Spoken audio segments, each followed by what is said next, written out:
के निवासी सभी जन एक हैं, रंग रूप वेश भाषा चाहे अनेक। अनेक रंग रूप भाषा प्रांत के रूप में रहते हुए भी हम एक हैं, हम सब जानते हैं। और हमारे पूर्व वक्ताओं ने भी तमाम बहुत ही विस्तार से सारी बातों को कह दिया है, और आप भी यही चाहेंगे कि उसको दोहराया न जाए, और आप भी ये भी चाहते हो कि जल्दी से जो आगे का कार्यक्रम संपन्न कराया जाए। मैं आपकी भावना से अपने को जोड़ते हुए इतना ही कहना चाहूंगा कि निश्चित रूप से आज ये महापुरुषों का जो चित्र हमारे सामने प्रस्तुत है, आज ये बहुत ही अपने अपने राज्य की भाषा, संस्कृति, परंपरा, मूल्यों को लिए बहुत संघर्ष करके एक भारत श्रेष्ठ भारत को आज अंजाम देने का काम किया। हमारे श्री हरमीत सिंह जी ने अपनी बातचीत में एक बात कहा कि हम भौगोलिक दृष्टि से चाहे जितने दूर है, लेकिन मैं कह सकता हूं कि भौगोलिक दृष्टि से चाहे जितने दूर है,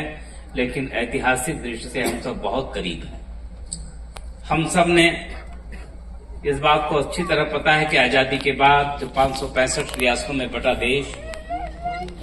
हम आजाद तो हो गए थे, लेकिन इनको कैसे एक किया जाए। बहुत से लोगों को नहीं लगता था कि हमें एक साथ मिलना चाहिए, लेकिन इस देश के सपूत, भारत माता के सपूत सरदार वल्लभ भाई पटेल ने प्रत्येक ऐसी परिस्थितियां, साहस का परिचय दिया और सभी सारे रियासतों को एक करके एक बनाने का काम किया। जैसा कि पूर्व में भी चर्चा किया जा चुका है कि फिर वहीं से एक भारत श्रेष्ठ भारत, यानी उन्होंने तो एक भारत कहा,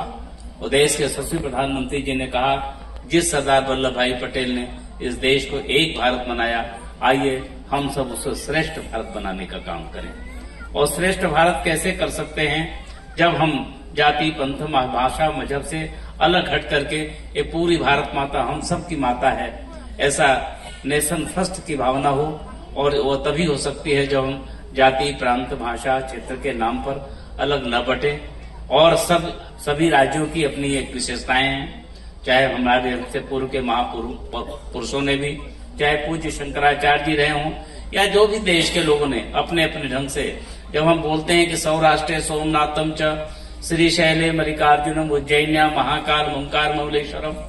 परल्याम वैद्यनाथम च डाकिन्याम भीमशंकरम सेत वंदे तू रामेशम नागेशम दारुकावने वाराणस्याम तो विश्वेशम त्र्यंबकम गौतमीत्रे हिमालय तू केदारम विश्वेशम चो हिमालय। यानी हम अगर जिस प्रकार के श्लोक पढ़ते हैं तो पूरे राष्ट्र की वंदना इसमें आती है। यानी सारा भारत अनेक दृष्टि से हम एक रहे हैं,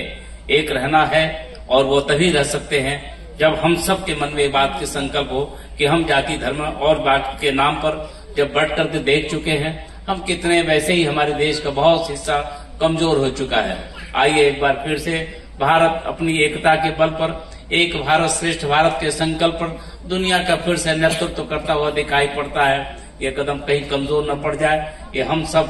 के संकल्प से संभव है। जब हम अपने एक जिस गांव में रहते हैं,